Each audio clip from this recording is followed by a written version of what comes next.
नमस्कार मंडळी, मी रुचिरा. आज पुन्हा तुमचं स्वागत करते अकोल्यामध्येच. आज सुद्धा मी अकोल्यामध्ये शेलद या गावी आले आहे. आता तुम्ही म्हणाल, तू या गावी काय करतेस? पण हे गाव माझ्यासाठी खूप स्पेशल आहे. तसं तर हे पूर्ण अकोले माझ्यासाठी खूप स्पेशल आहे, कारण खूप विविधतेने अ, खूप साऱ्या शेतकऱ्यांना, खूप साऱ्या हिऱ्यांना, प्रत्येक गोष्टीला मी अकोल्यात भेटून गेलेली आहे.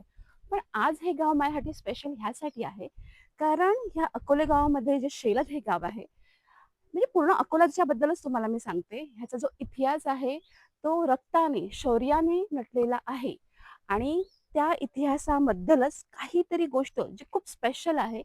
अ, तर ते स्पेशल काय आहे हे दाखवायला तुम्हाला मी शेलद या गावी घेऊन आलेली आहे. तर ह्या शेलद ह्या गावामध्ये हा जो परिसर बघताय, हे आहे अ, हुतात्मा स्मारक. इथून स्टार्ट होतं त्या स्मारकाचं. तर आपण त्या स्मारकाकडे जाऊया आणि ते स्मारक कोणाचं आहे हे जाणून घेऊया. या माझ्याबरोबर.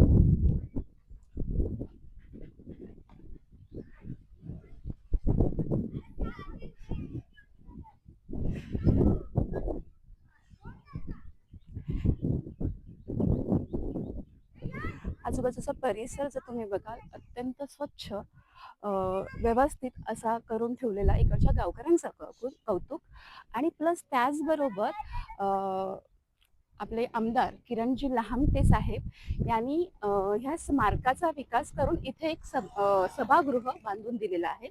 त्याचबरोबर आता आपल्याला विशेष माहिती करून घ्यायची आहे.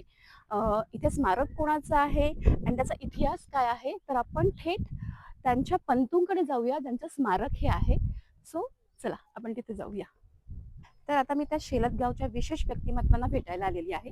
आपण त्यांची ओळख करून घेऊ. नमस्कार सर. नमस्ते मॅडम. नमस्कार. सर्वप्रथम आमच्या गावात तुम्ही आले, आमच्या वतीनं तुमचं स्वागत आहे.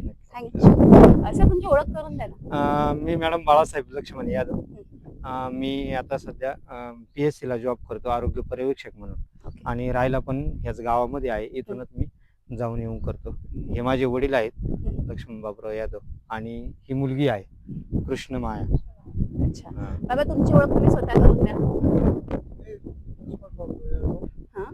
लक्ष्मण बाबूराव यादव. ओके. आमचे आजोबा आहे, स्मारकच्या झाले ना, हां, हां. आजोबा.